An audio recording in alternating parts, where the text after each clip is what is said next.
Okay, so what's left is that we have to find the enclosed charge and set those two things equal to each other.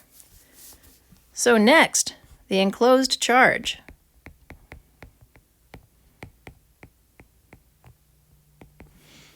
In the first region, whoops, for r less than a, that's easy because the volume charge density equals 0, so the enclosed charge is equal to 0. We're more concerned with the region between A and B. And again, in case you forgot, so we don't have to scroll back up, that volume charge density is equal to minus rho v naught divided by r squared.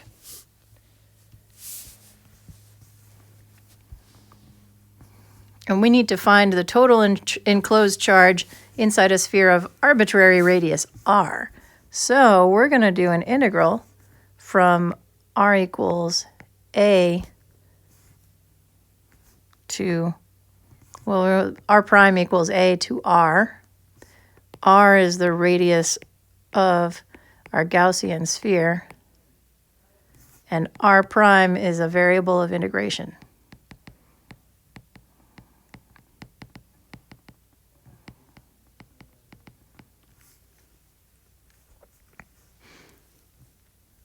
So then we put in our charge density there, minus rho v naught over r squared, and we set up the rest of our integral because we've got the r terms down. Oh, that would be an r prime squared, because remember, this is the value of r has to range over all of the values of r inside of the limits of our integral.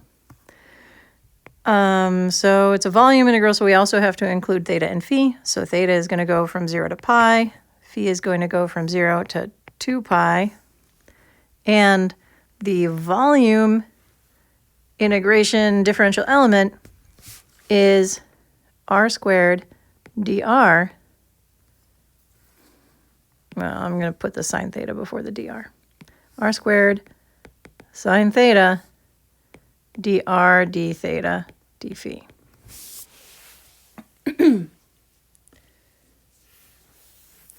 Now, nothing inside this integral depends on phi, so we can evaluate that part right away and just get a factor of 2 pi. We're going to get rid of this, we're going to get rid of that, and we're going to put a 2 pi on the front. That's great.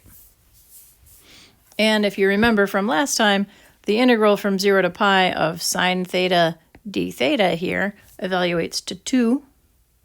So we can get rid of that. We can get rid of that. And we can change this 2 into a 4. And we're done with the theta integral too. All right. Oh, that's an r prime too. Now, all that's left is the radial part of the integral. So we've got 4 pi integral from a to r of minus rho v naught over r prime squared times r prime squared dr prime. Luckily, this is a really easy integral to evaluate because the r prime squared cancel each other, and you just end up with minus rho v naught dr prime. So the enclosed charge is equal to 4 pi times minus rho v naught times r minus a.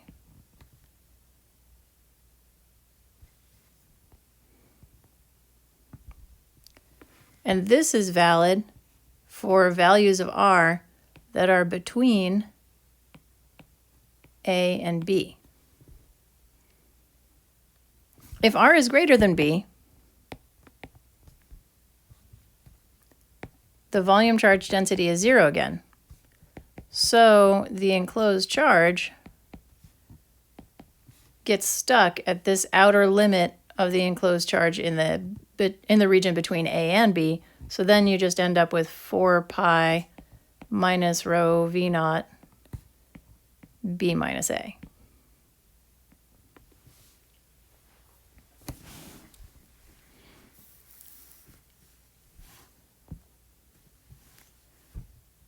So let's go back to the in between A and B region and figure out what that means for our electric flux density.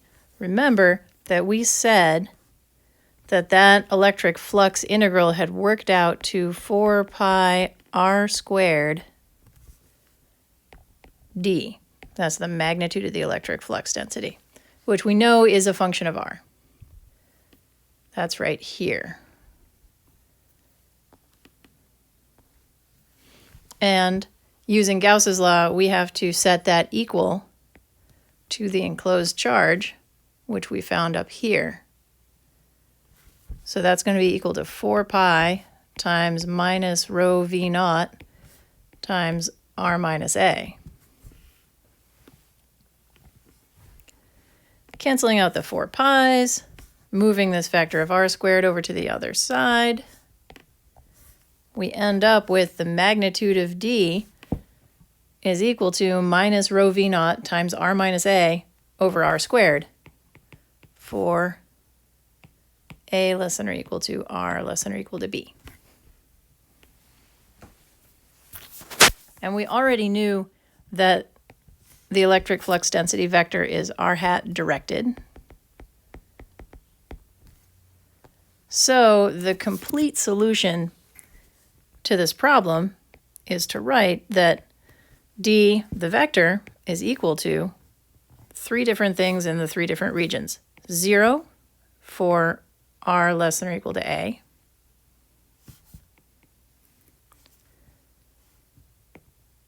r hat, put a minus sign, rho v naught, r minus a divided by r squared for a less than r less than b, less than or equal to, let's say.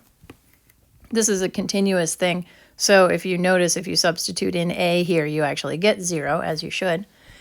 And lastly, for r greater than b, we substitute in b for r in the enclosed charge. So then we get minus r hat rho v naught b minus a over r squared. And that is your solution for this problem.